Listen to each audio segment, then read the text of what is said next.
Hello and welcome to Fulbright Education. Again, I have another fantastic interview with you with regards to shortage subjects. Now, the whole point of this series of webinars is for you to find out that there is several skills and several jobs, whether it's in the UK or abroad, that is in demand. One of them is being a laboratory technician. You know how it is. Lockdown is over in some parts of the world. So in other parts of the world, lockdown has actually started, or they're in the middle of a lockdown. So the demand for COVID-19 testing, the potential of other variants emerging in different parts of the world is always on the horizon. So the demand, even according to our Prime Minister, Boris Johnson, he has actually promoted the fact that there are certain skilled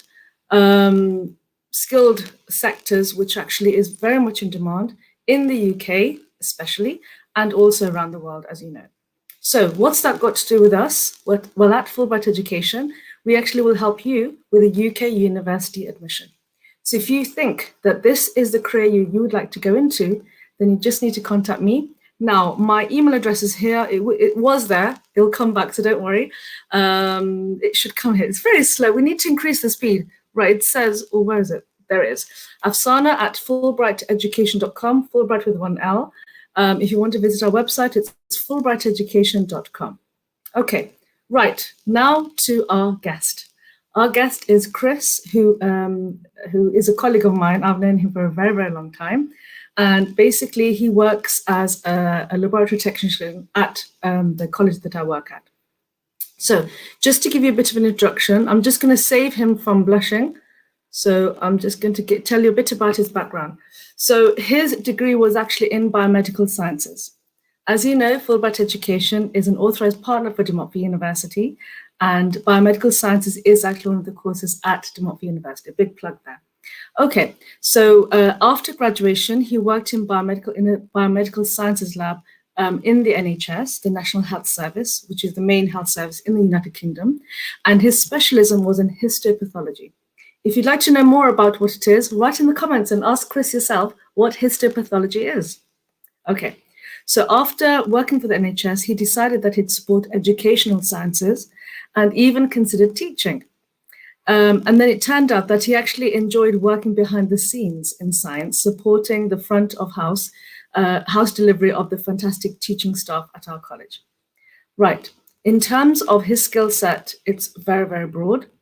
As you know, his specialism is histopathology, but working in education, his skills will be across all the three sciences. But again, he'll talk to you more about that.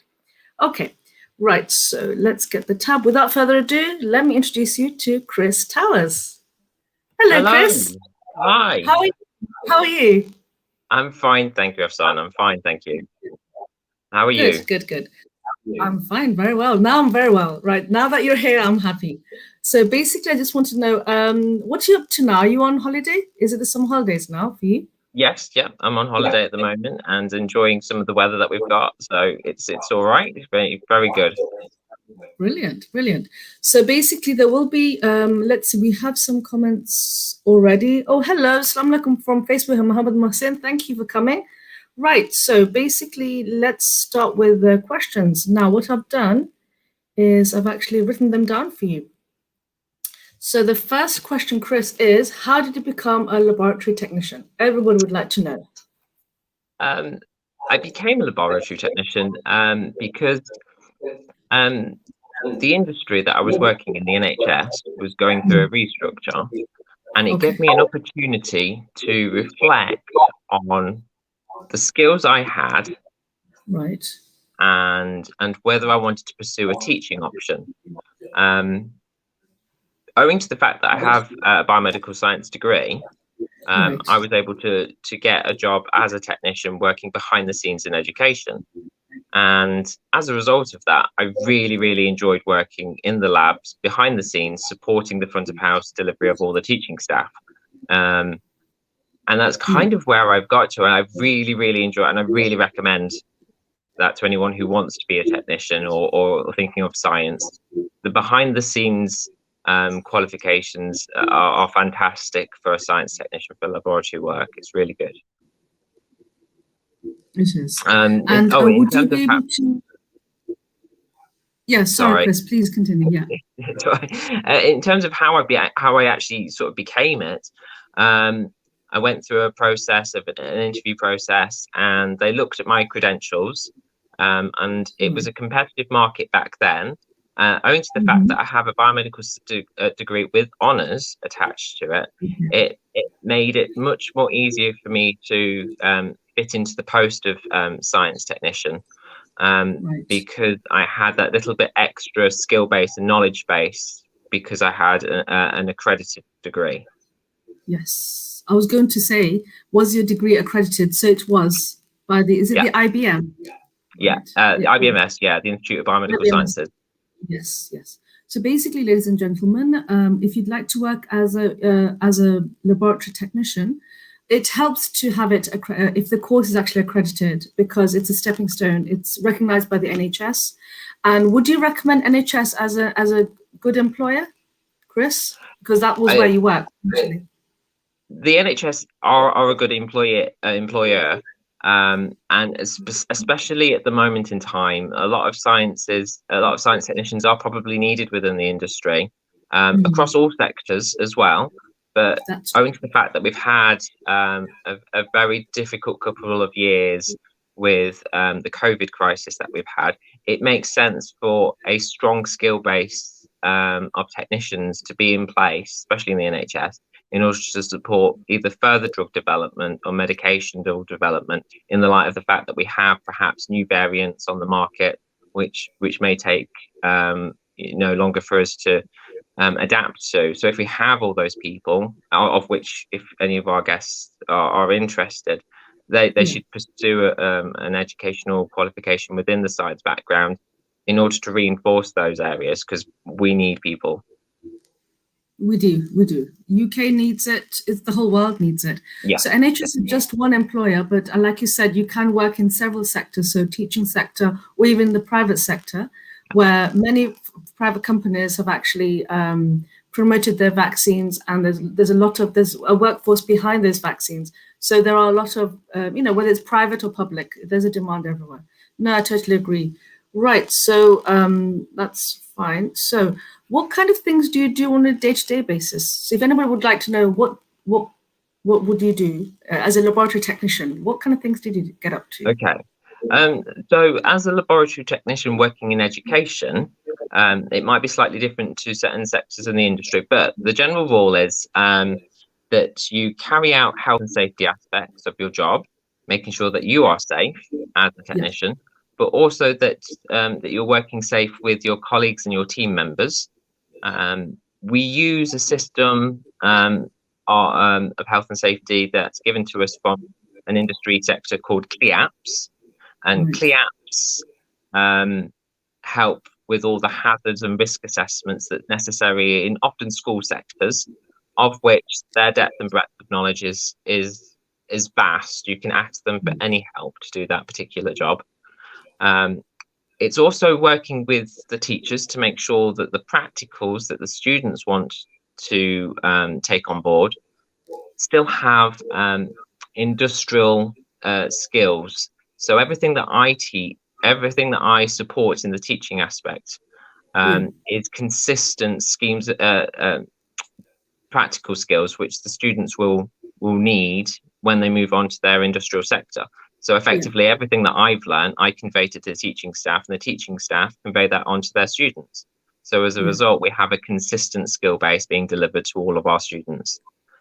And that's a real nice opportunity to work with teaching staff behind the scenes, to be familiar with the students, and then make appropriate amendments to practicals so that they're not disadvantaged and not over advantaged on the practicals that they have to achieve, in order to show that they have the skill base themselves to take this on further to the degree, which is the important component of education for us. It's not the only aspect, but it is important. And also looking at the other aspects of my job, I work with the stock control system. We manage all the chemicals and the resources on site. We look after the resources so that they're up to date and ready and easy to use. Okay. I work with the finance team on budgetary resources. So if a piece of equipment needs to be replaced, amended, changed, or upgraded because current events mean that maybe we need to have a nicer looking piece of equipment, I'll work with the finance team and make sure that we can purchase an upgradable piece of equipment. Sometimes I work with the team that manages all the appliance testing of all of the electrical equipment. So all of the devices are PAT tested, all appliance testing. Yes, all of that needs to be done, and that's a summer holiday job that gets done. Another thing is that we have I work with the exams office every now and again and make sure that what we're delivering and the teachers are delivering, that the students can sit these sort of practical exams. So those sorts of things happen all the time as part of a laboratory technician. So yes. Fantastic. So as you can see, ladies and gentlemen, it's a broad vocation, from stock keeping, health and safety of others, practicals, making sure that this is Chris in a teaching setting, in an educational setting. So as you can see, as Chris would promote, that even from a laboratory technician, after working in a lab, if you'd like to progress into other fields, you can, which happened in Chris's case. So Chris, if you don't mind me asking, how many years did you work for the NHS before you actually went into education? I was there for 4 years in the NHS. I did my degree at De Montfort University, a local university, of which there are other places that can take on board the qualification. But I was lucky enough to be in post at the university and get a job working at the local hospital.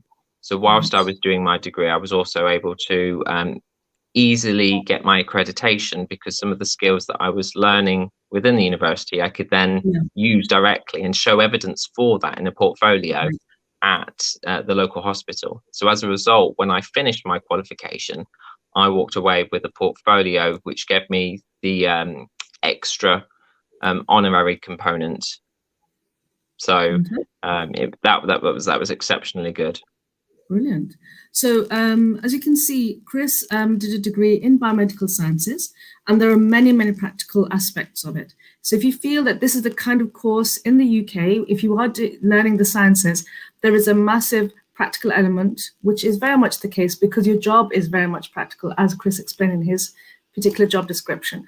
So that's a good thing. You see, if you're a very hands-on person, but there are many other skills that you might need, like analytical skills, data analytics, managing people, being a team player. So there are many other skills. Oh, moving on. I shouldn't preempt your answer now. I've just answered your question. So I'm so sorry, Chris. Okay, rewind. Right. What skill set do you need to become a laboratory technician? What skills do they need? Okay, so as a basic level entry technician, you don't have to have a fantastic skill base initially.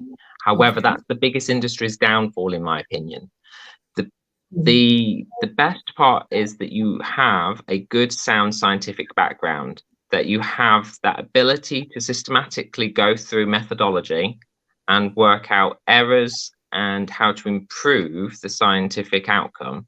So if a practical is not working, or if it could be amended, there's an opportunity to reflect using the skills that you've got that enable that product to come out better. So you have a better educational outcome for the students. So you really do need more than just GCSEs and A levels. You really need the benefit of a degree. Yes. And as soon as you've got those those traditional skill bases in place, then there are the extra things that need to be honed in order to be an effective technician. Being a team player, working with the teachers, not being in isolation. I've often referred to working with the team as being a central part of my role. A lot of technicians have in the past isolated themselves. Yeah, I've seen that as well. Yes, and I think that does a big disservice to what we as technicians have the opportunity to do, because if we work and liaise with our teaching staff or our front of house staff, they know what we're up to and we know what they're up to, and we can make the amendments using our application of knowledge.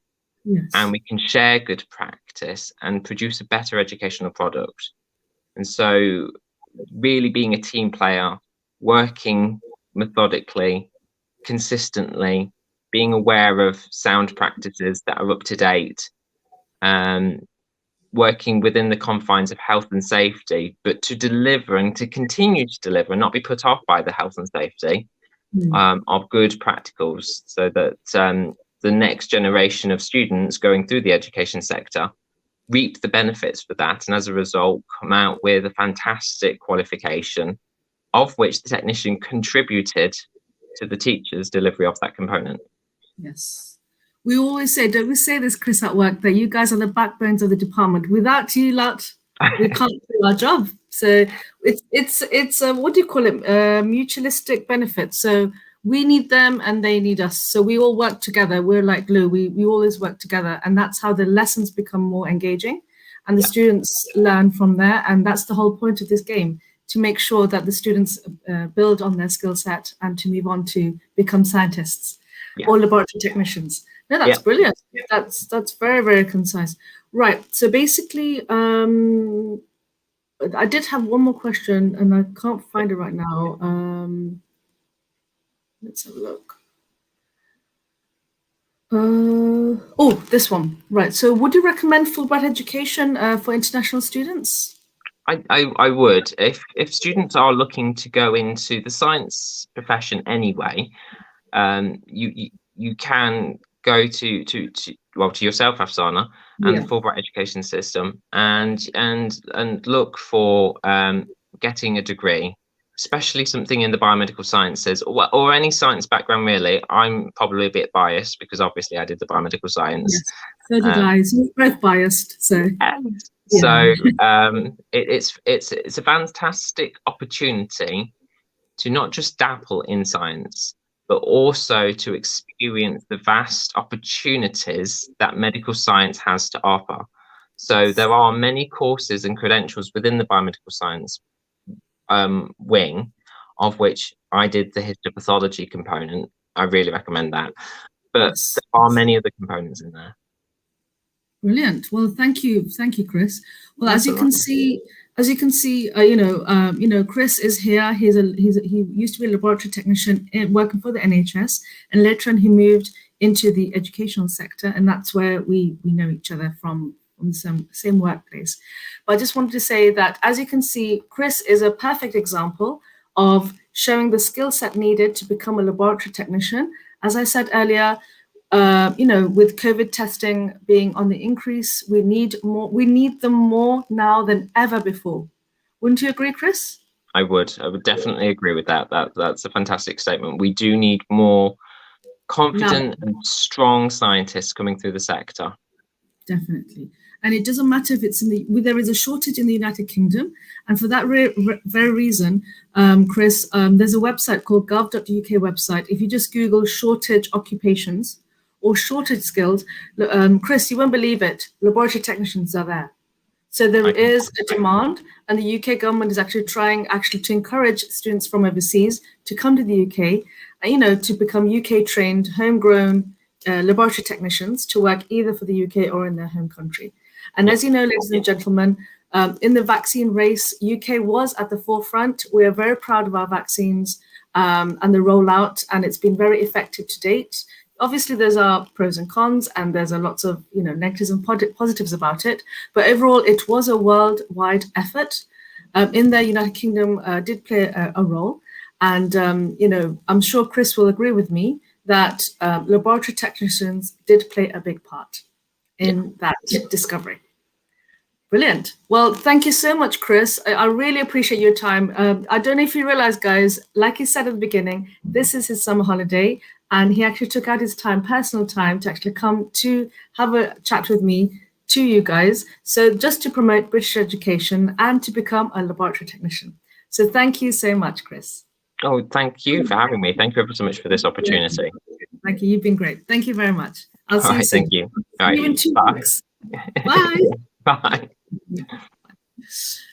Right, so that's Chris Towers. So like I said, he's a laboratory technician. If you think that is something that you would like to do, all you need to do is to DM me direct at afsana@fulbrighteducation.com, or on LinkedIn, on YouTube, or on Facebook. If you'd like to actually get an admission at a UK university in biomedical sciences or any of the sciences, we are authorized partners at De Montfort University, where they do actually provide the bachelor's course in biomedical sciences, which is accredited by the IBMS, and also pharmacy and pharmaceutical sciences, as well as the genetics and all the other biological related courses. There's chemistry and there's physics as well. Anyway, if you're interested and you want a job after your graduation and you want to work as a lab technician, UK is the place to be. Okay, what are you waiting for? If you think you're ready, apply. The next intake is September 2021. If it's too late for September, you're very welcome to join in January. If you feel your grade is not up to scratch, you may need to do a pre-master's or a foundation course. Not a problem. There are 4 intakes for those, and there are 5 different universities you can do that at. Okay, well, I hope that was helpful. And in the future, I will be bringing you more and more shorter skills just to highlight which skills that you can apply for after graduation. Till then, take care. Bye-bye.